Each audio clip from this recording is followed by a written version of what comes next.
All right, well, welcome back. My name is Ryan. This is my wife, Janine, and you're listening to the Better Living Concepts podcast. This is our book club series where we are passing through the book, The Sunfood Diet Success System by David Wolfe. We are in Lesson 7, and this is our third stint in Lesson 7. It's so long. If you recall, Lesson 7 was really the intro to the material itself. Lessons 1 through 6 were all about mindset and kind of preparing for the deep dive, and so now we're into the deep dive. This lesson is a 30,000 foot overview, so we're taking it in chunks. And so in this lesson we'll have two sections we're going through, one called Cooked Food, the other called Cooked Food and the Environment. But before we dive into that, I just want to share with you that I'm just so pumped up.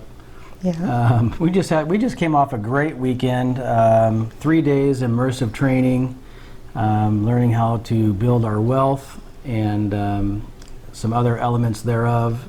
And so sometime in the near future we'll put together a training on that as well. And as you know, with BLC, Better Living Concepts. We're all about health, joy, and wealth, and improving the quality of our lives and helping you do the same. Yeah. And so this weekend was something to remember. It was a paradigm shifter for me, wouldn't you say? Probably life-changing. Life-changing. Mm-hmm.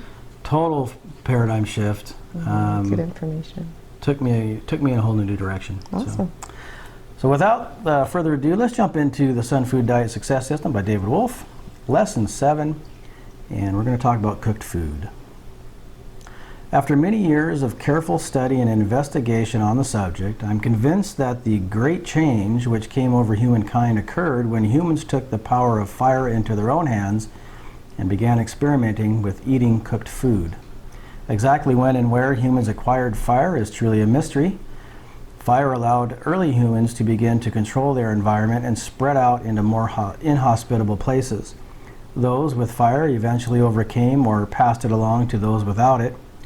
Whether it was the open flame or the tribal oven formed of red-hot stones paved into an oval hollow in the ground, fire became part of every tribe on earth. But fire is a double-edged sword. Unless one is careful with its power, it can turn on its master. The world was given for us to turn into a paradise. To make this happen, cooked food needs to be understood for what it is, its consumption minimized, and its use eventually removed or specialized in the human diet for purposes of dietary balance, herbal medicine, etc. The assumption behind cooking is that the original form of nature as it exists must be altered in order that it may be reformed to a new artificial form. The truth is that the original state is always superior. The beauty and taste sensation of a wild blueberry cannot be improved upon. The raw versus cooked distinction is the most important insight in the field of nutrition, and one day will be the leading topic of nutritional conversation and science. Cooking alters organic molecules. When those molecules are ingested, they become part of the tissues. Thus, cooking alters the tissues at a fundamental level. When food is cooked, it always becomes less than it was before, never more. Fire is a destroyer. It never creates anything. If you took a flamethrower to this book, would it become more or less than it was before? Cooking only takes away. Eating cooked food is like spending millions of dollars on a brand new mansion, then burning it to the ground before you move in. Understand, you are water, magnetic water. Everything you swallow must be broken down into a liquid to nourish you.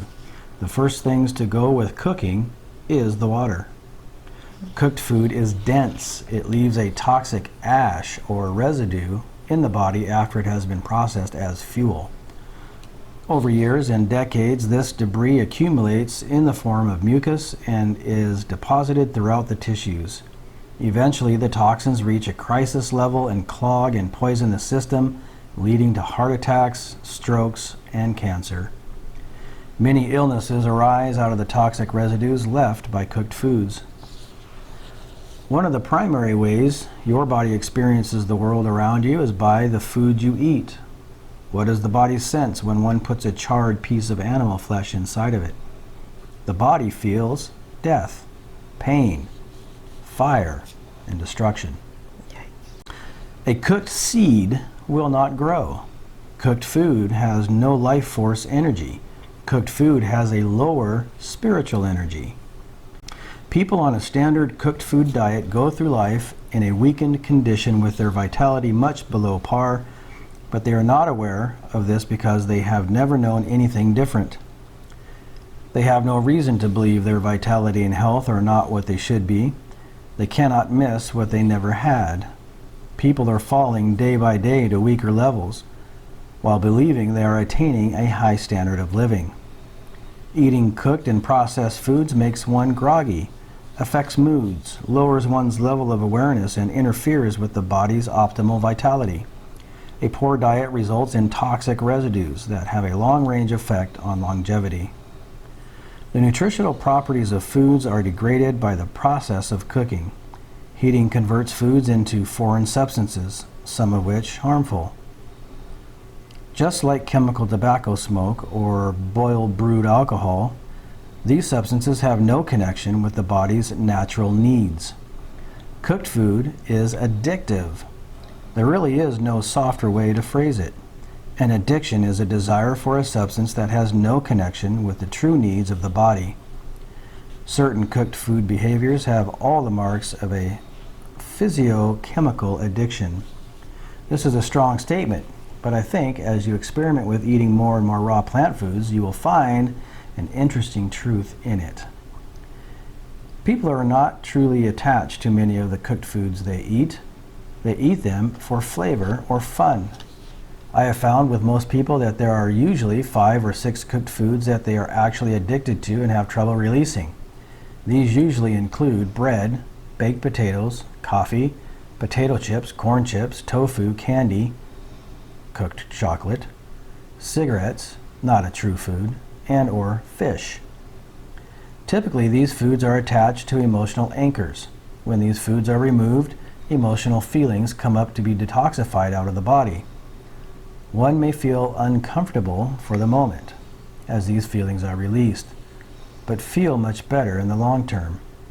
More on this in Lesson 10, Detoxification. Wow. Cooked food and the environment. Cooking led to the animal and seed diet. The most frequent way people interact with animals is by eating them.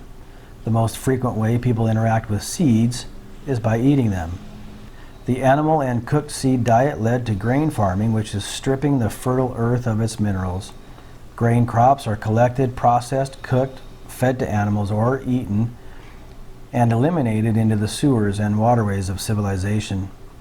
Erosion wears down unstable grain fields, washing minerals away. Farms are turned into deserts, jungles are turned into rice paddies. One way or the other, the soil minerals wash down and end up at the bottom of the ocean.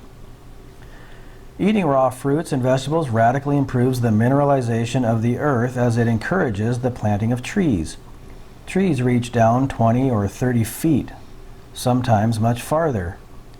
I've been told that wild grapevines reach down as far as 500 feet. Mm-hmm. These elevate the groundwater table and draw minerals up into their stems, leaves, flowers, and fruits. This plant matter then eventually falls to the topsoil, increasing the mineralization of the soil for more vegetation to grow. Deciduous trees, which drop their leaves each year, strongly mineralize the topsoil. The cooking of food is by far the biggest waste of resources on planet Earth. Viktoras Kovinskas, in his classic book Survival into the 21st Century, reports that cooking destroys 85% of the value of food.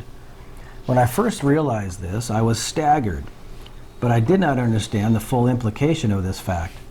You see, if 85% of the food value is destroyed in cooking, then also destroyed is 85% of the time, labor, resources, and energy that went into creating the foods. So this idea of eating raw plant food impacts all agriculture, all business, all the economies of the world. all politics. Massive abundance is the true law of life. There is no shortage of food on earth.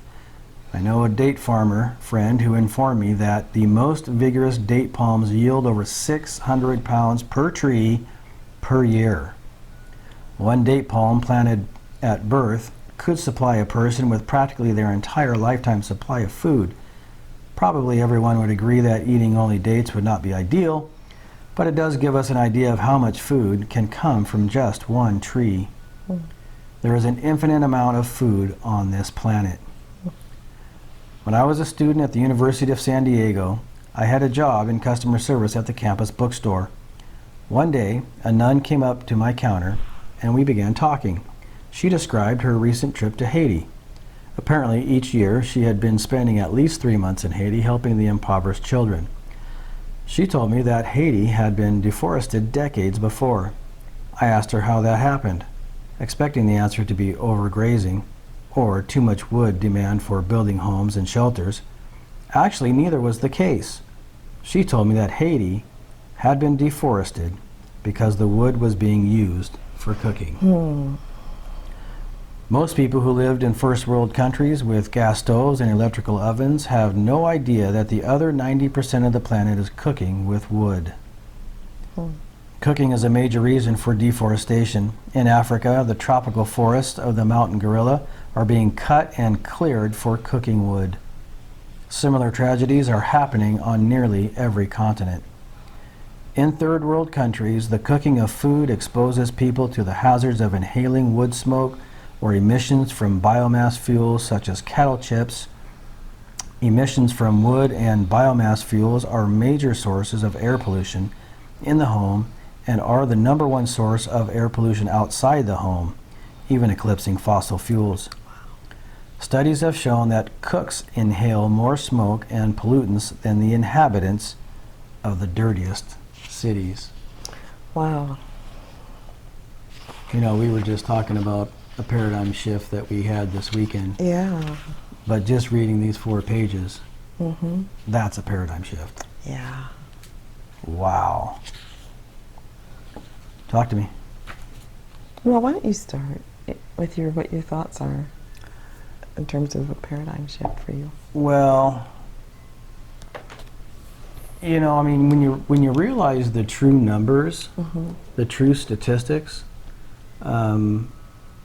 that in and of itself is a paradigm shift. Yes. You know, when you truly understand what's going on in this world, regardless of if it's in your local community, in your state, in your nation, in the world, or wherever it's at, when you realize when one simple task impacts not just your local community, but literally the planet. I see. It's like the 6 degrees. How do they say that? 6 degrees of separation. You know, you know somebody who knows somebody who knows somebody who knows the president. Yes. That kind of a thing. Yes. Well, the same is true here. You know, if you're using cooked foods, then that's a direct impact. Let's say, let me rephrase that, restate it. If you're not using cooked foods, that is a direct impact. Not even 6 degrees. That's like 1 or 2 degrees of an impact on an industry.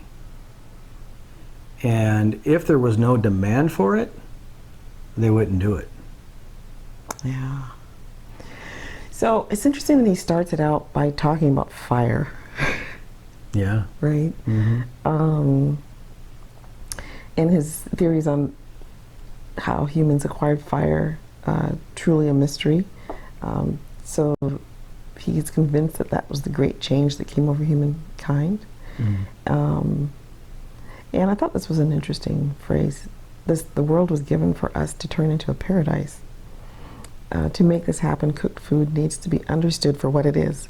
Its consumption minimized and its use eventually removed or specialized in the human diet for purposes of dietary balance, herbal medicine, etc. The truth is that the original state is always superior. Yes. You know, it's the difference of purity or non-purity. if you place something in the body that's not pure, it will have an impure effect. Yes, I thought that was so potent. So, cooking alters organic molecules. This made me think of GMO, right? Genetically modified Yes. stuff. So, in a sense, he's saying basically that cooking alters your food in an unnatural sort of way. Right. So, it's just like, well, I think one needs to think about this. Mm-hmm. I don't think I have ever really thought of it. You know, I mean, I've heard about raw food eat, you know, the raw food diet or raw foodists or something to that effect. But I hadn't thought of it in terms of food being altered or modified in that sense. The molecules are being modified. Thus, cooking alters the tissues at a fundamental level. So if the food is altered, then your body is going to be altered as well. Yeah. Yeah. It always becomes less than it was before, never more. Mm-hmm. Fire is a destroyer. Right. Yeah. And of course, his analogy, eating cooked food is like spending millions of dollars on a brand new mansion and then burning it to the ground before you move in. Whoops. Yeah. So the next section is about water there, where he's saying that understand you are water, magnetic water. Everything you swallow must be broken down into a liquid to nourish you. The first thing to go with cooking is the water. Right. This made me think about Salad Master cookware. Oh, right? They yes. keep the water in. Yes. If you're cooking, you know, if you're going to be cooking, I guess the whole idea of the design of those pots is to keep as much moisture, retain as much water in the food as possible. So that made me think of that. No, something I think that we can distinguish in that is that you know, not everything we cook is animal product. I mean, you know, we cook vegetables and all that. So if you are going to cook, then cooking with those particular Salad Master pots would be the way to go. Yes, or you know, steaming, doing something. I guess I would say the less you're going to cook, if you're going to cook, the lighter you're going to modify the food, the better. Right. The less you're going to modify the food, the better. That's a great point. Yeah, but then, oh my goodness, the collected debris, right? Yes. It accumulates in the form of mucus and is deposited throughout the tissues. It creates toxic ash. Isn't that amazing? Yeah. Like, who wants that? You know, this type of stuff should be taught in schools. I mean, there's biology, you know, there's all sorts of different types of classes being taught on, you know, whatever in the health realm, but nothing like this. And this is the actual information that's real and true and needs to be understood. Yeah, I think people need to hear that, right? Yeah. At least be exposed to it as a concept, as a better living concept. Yeah. Eventually, the toxins reach a crisis level and clog and poison the system, leading to heart attacks, strokes, cancer. Many illnesses arise out of the toxic residues left by cooked foods. Man. Yeah, and you know, for most of us, particularly here in the West, most of us eat like this our entire lives. Yeah. Right? And you know, it's because our parents really didn't know any better either.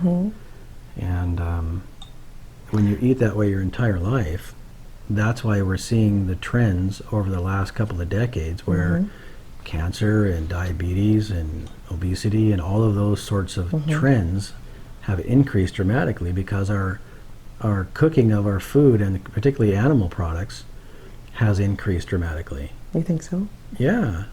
I wonder. I mean, people have been cooking food for a long time. Okay.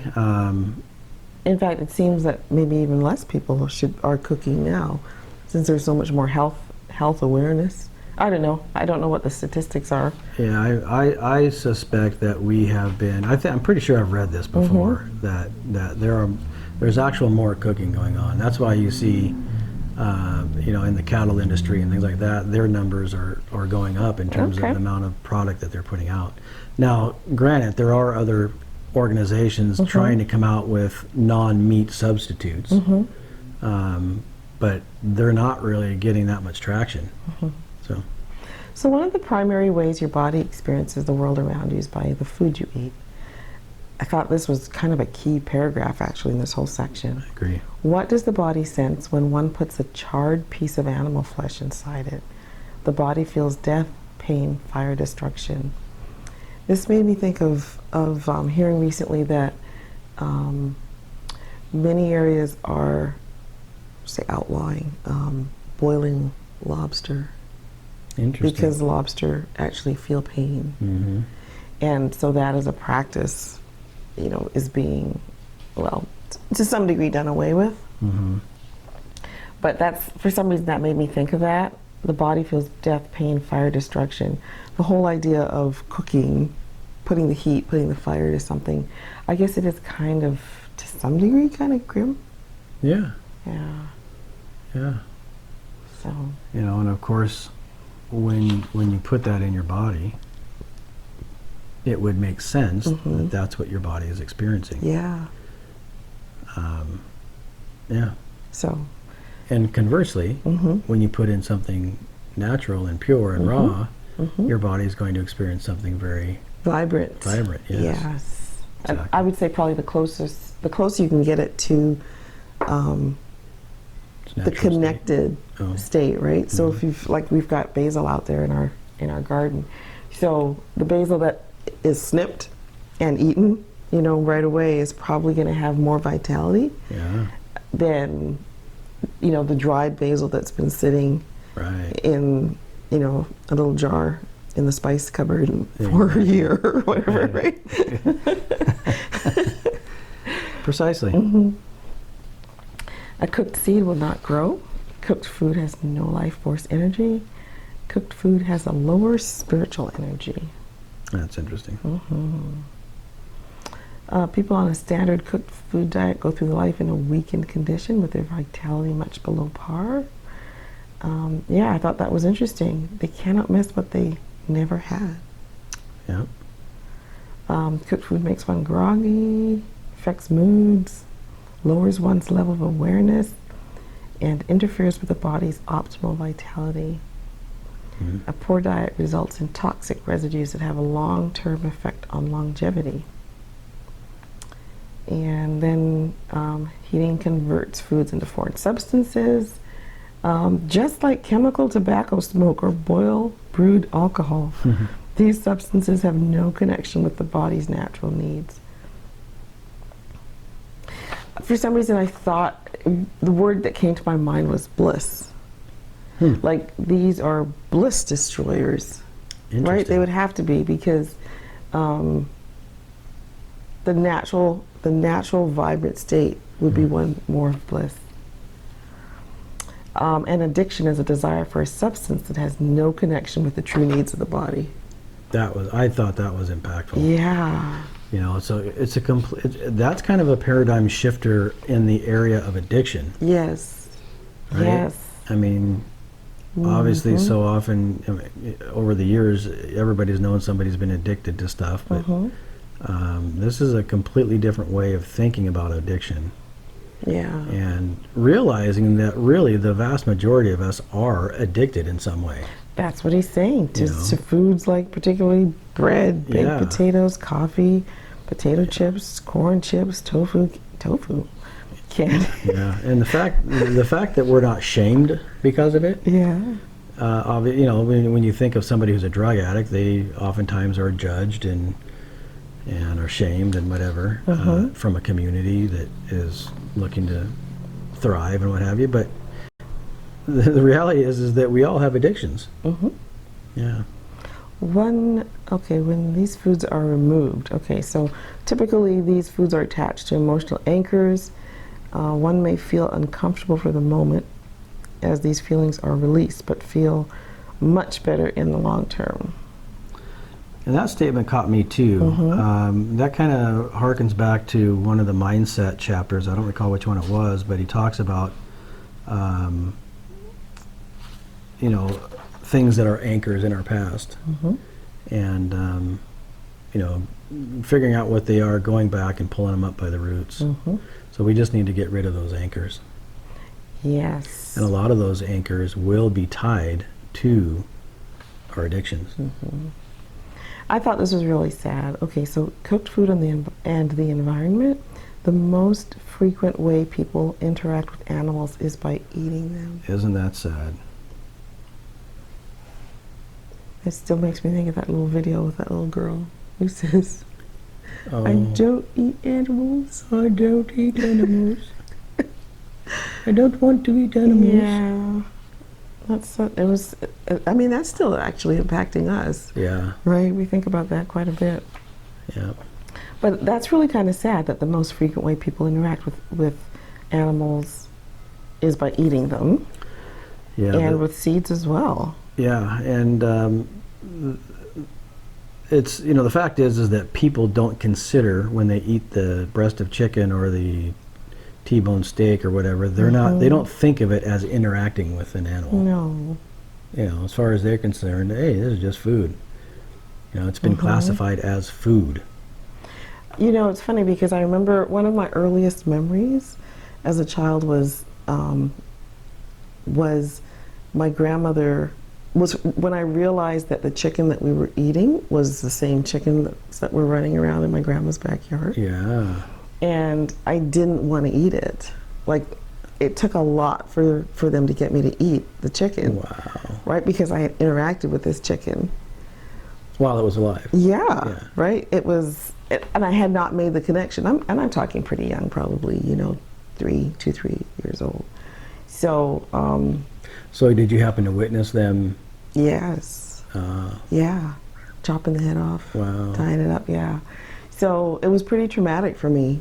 Plucking the feathers. Wow. Yeah. So I just remember that realization, you know, and it just makes you wonder if the human's natural inclination wouldn't be to care for animals rather than to kill and eat them if it wasn't a practice. Right. And if we had plenty of other sources of food, you know, that's part of the problem too. Yeah. In many areas around this globe, you know, there's not enough actual farmland producing proper types of raw food availability. You know, in my opinion, I mean, just kind of based on what I've seen around, there are a lot of places that they, you know, they kind of have to sustain themselves in some way, but. Well, it'll be interesting to see what he says about that, you know, because some of the poorest communities, they're not eating animals, That's true. right? Because meat is a luxury item. We, you know, watching like Seaspiracy, that was pretty interesting. Yeah. Or even Cowspiracy. Yeah. Communities that maybe would be near the ocean or island communities, you could see that fish would be more of a plentiful resource for food, a sustaining resource for food than some cultivated foods. But yeah, I'm interested to see what he says about that going forward. I'm gonna guess he's gonna say much more about it than just this little section here on the environment. Of course, he goes on to talk about stripping the fertile earth of its minerals, right? Erosion wears down unstable grain fields, washing minerals away. Yeah. Yeah, once he caught into that type of argument, the thing that really caught me was the cooking of food is by far the biggest waste of resources on planet Earth. That is huge. Biggest waste of resources. Yeah. Yeah. Survival into the 21st Century. This is the book by Viktoras Kulvinskas. Yeah. Kovinskis, yeah. Cooking destroys 85% of the value of food. So David says he was staggered. Yep. But he didn't understand the full implication of this fact. You see, if 85% of the food value is destroyed in cooking, then also destroyed is 85% of the time, labor, resources, and energy that went into creating the foods. So this idea of eating raw plant food impacts all agriculture, all business, all the economies of the world, all politics. Yep. Okay, massive abundance is the true law of life. And then he talked about the palm tree, 600 pounds per tree per year. And I'm thinking, yeah, I don't think I could eat that many dates. As much as I love even Christmas cake, but of course that's cooked too. So let's see. There is an infinite amount of food on this planet. Yeah. That was interesting. Mm-hmm. Yeah, then he talked about Haiti and the wood being used for cooking, the deforestation there. Yeah. Most people who live in first world countries with gas stoves and electrical ovens have no idea that the other 90% of the planet is cooking with wood. Wow. So cooking is a major reason for deforestation. Yeah. Okay, in third world countries, the cooking of food exposes people to the hazards of inhaling wood smoke or emissions from biomass fuels. So yeah, it's kind of like camping. When you go camping and you're cooking outside, and like, you know, you're coughing and yeah. So air pollution. Yeah. Studies have shown that cooks inhale more smoke and pollutants than the inhabitants of the dirtiest cities. What? Yep. Isn't that crazy? Yeah. Well, that was interesting. Yeah. So this image of the tree. Yeah. It goes with this section. Yep. And I think what he's trying to show here really is the mineralization of the soil. Okay. Right. And so you see a tree and its roots under the ground, and the roots are pulling up the mineral-rich, coming, pulling up water and minerals and stuff, and those flow up into the tree and out to the leaves and the fruit, which then fall to the ground, and they create newly remineralized soil. Okay, yeah. Right? And so where the topsoil itself may be a little bit depleted, they're getting the richness from the deeper soil. Yes. And then, of course, so it's a cycle. Yes. Right? And that is what we see in nature in every system. You know, I think we've talked about it before on this program, where you think of the ocean, well, think of the water system. The ocean evaporates into clouds come on shore, they drop their rain, they create rivers, and those flow back into the ocean. Yes. So we have that cycle of water, and that's really the lifeblood of the planet. Yeah. Right? So everything has cycles, and there's a reason for it. There's each element of that system has a specific necessity that keeps the planet vibrant, right? And so what happens when you deforest? Well, you lose that. That whole process goes away. Big gap. Big gap, and then the soil becomes depleted. Yes, so I thought it was interesting that he said that deciduous trees, which drop their leaves each year, strongly mineralize the topsoil. Yep. Yeah. Yeah. Well, that was a great section. Yeah. And so that was our third section in Lesson 7. And again, it doesn't matter with David Wolfe. There's no downtime for him. Every section that we read has a tremendous amount of value.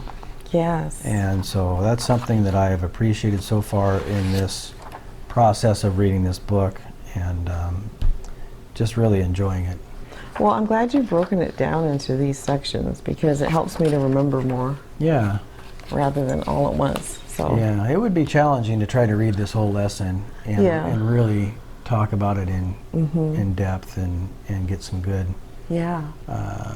understanding of it. Yeah. So, yeah. Yeah. All right, well, thank you again for joining us on this book club journey with the Sunfood Diet Success System by David Wolfe. Great We've book. got 2 more sections to go in lesson 7. And so we'll be diving into overcoming disease and then enzymes. That'll be our next reading. We'll overcoming disease and enzymes. Then we'll finish up with recommendations for results. All right? So thanks again for joining us. We look forward to sharing more